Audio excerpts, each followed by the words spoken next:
Howdy, everybody. Hey! This is Dennis and Leslie. We're coming at you from across the table today, so grab you a cup, pull up a chair, and sit a while and let's talk. All right, today we want to do something just a little bit different, and we're going to talk about the business side of the business, and which is definitely not my strong point. I'm more the creative type of our industry that we're in our business, and a lot of times we know our main focus in gospel music is the ministry part. But as God blesses you and your ministry begins to grow, sometimes you start creating services that reach out to other people and help them in their field, in their ministry. And Uncle Sam comes knocking. And so Leslie helped take the business to a whole nother level. She's a little Arkansas girl, got a BS degree and all that from Williams Baptist College in Walnut Ridge, Arkansas. Then later she wanted to pursue and get a master's degree, and she did that at Mississippi State. And all you Alabama fans just like me, we've already prayed her through and asked God to forgive her for that. But anyway, so she brought a lot of experience. She'd spent most of her adult life working in the technology industry and doing a lot of the admin stuff in that area for company. And so I thought we would let her just talk a little bit about some of the basic business things that you may think, well, this don't apply to us. But if you take in money and spend out money, sometimes there's some little tips you need to know and things you need to do and be aware of if you're not already. So we thought we'd just take this time to do that. So having said that, I'm going to turn it over to my beautiful wife and just let her educate us a little bit more. All right. Well, as Dennis said, we've been doing this traveling and singing and playing music and running the studio and being an entrepreneur for about 10 years now. And we just wanted to be able to, from across the table, in part of this, talk about some business tips along the way. So one of the things that I often get asked by other people who are in the business, and then just regular folks who are just, doing day-to-day money transactions, do you use Cash App or do you use PayPal? Well, first of all, let me say we're not getting any kickbacks from Cash App or PayPal. I'm not endorsing or saying that one's better than the other or anything like that. I can just tell you from our experience what we have done in using those two apps. And maybe there'll be something in here, if I share some of our experience with that, that you might find helpful. If you don't know, Cash App and PayPal are both, you can get them on your phone. And this is what they look like. You can see, I don't know if you can see that or not, but you have Cash App. For the most part, I found out about Cash App through some family members, and generally Cash App is one of those things that you use if you want to send somebody money.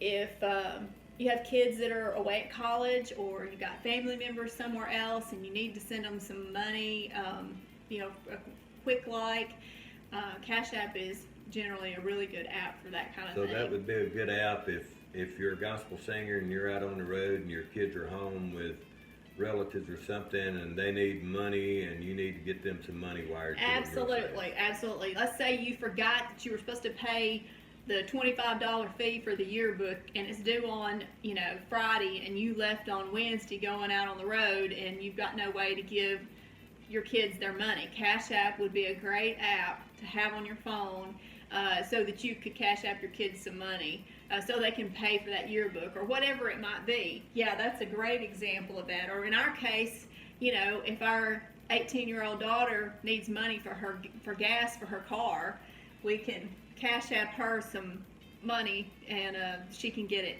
The cool thing about Cash App too is that when somebody receives the money, they can either wait a couple of days and just get it. It doesn't cost them anything. There's no fee. Or they can pay a fee, and it's not a very high percentage in our experience.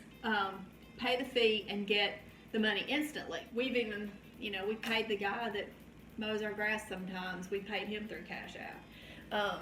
So there's lots of different things. You can pay just anybody through Cash App. And as far as like PayPal, PayPal to me, and within our experience, PayPal's been more of kind of it's like a business tool in a way. You can invoice people through PayPal. You can send people money. You can request money. People can send you money. PayPal, it just seems to be like a larger, kind of a bigger type of app or software that you can use. But it's a little more involved. I know, like with Cash App, all you can do is you can only put one source of funding on Cash App. So if I put on my bank account as the source for the funds for Cash App, that's where all the money goes out of and comes back into, unless I change it. PayPal, on the other hand, if you do PayPal, you can put multiple sources for funding. You can put a credit card, you can put a debit card, you can put a checking account, you can put a savings account. And with PayPal, a lot of people shop online and they pay by PayPal because there's multiple layers of security. Yeah, I have a lot of students, those of you that know anything about our business, we do lessons at the studio as well as recordings and stuff like that. And on both sides of that, we have clients and students that prefer to pay their monthly bills or pay for a recording session, and they'll use PayPal.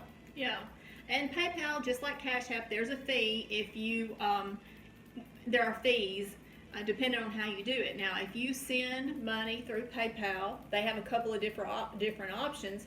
If you send money and choose the option to send money to friends and family, usually no fees are charged. But if you're doing like with Dennis with the lessons and stuff, that's a goods and services type of thing. And so if you're doing that, then there's a fee that PayPal will charge, a transaction fee. It's no different than if you're taking a credit card. We pay fees when if you take credit cards for your merchandise or for your services or whatever. If you take credit cards, there's a fee. So with PayPal, there's a fee for that transaction. So it's deducted just a little bit. And if it's important to keep up with those fees, because if you're keeping up with your accounting and your books and stuff, those fees all figure into your taxes at the end of the year. And your accountant can advise you. I'm not an accountant, but I believe there are some deductions and things that you can take for bank fees and things like that. But PayPal, like I said, is a little more involved. You can actually invoice people. You can send people money. They can send you money. A lot of people, if you travel and you sing and stuff, there's a lot of these organizations that will send you pay your fees by PayPal. And it's usually attached to somebody's their cell phone number or their email address. One thing that I will advise is that you need to go through all of the security measures to secure your account with PayPal. We had an incident 2 weeks ago. I think it was 2 weeks ago. Our daughter has a PayPal account. And I just happened to be looking at our checking account and her checking account and noticed a couple of charges on there for Google games. And she's not a gamer. And so I asked her, I said, Mary, what's this about? PayPal, you got a $99 charge for Google games in your checking account. Well, come to find out, somebody had tried to change her phone number on her PayPal account. But I'm going to tell you, she had not gone through all the steps to secure her PayPal account. So if you're going to use PayPal, you need to make sure that you secure your account. Your password needs to be secured. You need to put in the backup email addresses. You need to put in the backup phone numbers, fill out the phone numbers, fill out your address information. And you also need to, two-step verification is extremely important. I mean, if you are new to this and you feel a little unsure, because, right now with the situation that we're in our economy and all of that and things going on, people are paying more by electronic means, by digital means and stuff, but you got to do whatever you can to make sure it's secure. So you want a two-step verification is really good. And you might say, well, what is two-step verification? What that means a lot of times, just as an example, is that every time you log in to PayPal or somebody else logs into PayPal, it will text and you have to authorize that login. And you also can set it up for notifications so that you're notified every time somebody logs in. You're notified every time somebody sends money, every time anything happens. So there's lots of things that PayPal has done to make sure that it's secure and user friendly. And so anyway, back to the story about Mary though. We checked on that, we called the bank, and when we attempted to log into PayPal, PayPal had already noticed the unusual activity and had shut down the account. And so we had to go through and reset the password and answer all the security questions and add everything in there for her and get her account secure, and then we were able to log back in again. And those charges fell off of her checking account. They didn't go through. That was just an example of, if you're going to do PayPal, just go through all of those steps. And you may find, if you're in this day and age, unfortunately, I mean, we would all love to live in the age of where we handled with cash like we used to, but that's not, that's just not reality anymore. And if you're traveling and you're got a business that has really of any kind, you need to be able to take some form of digital payment, whether it's Cash App or whether it's PayPal. A lot of these apps like this, when you refer a friend, you get a credit on your account. So like, I want to do a good bit of this with this from the table stuff, because we come across different things from a business standpoint, and I think it's really important. One thing that I want to say is that as Christians and as business owners, I think it's really important that we try our very, very best to do our business the right way. That's right. And, you know, if we want to be able to make sure that we are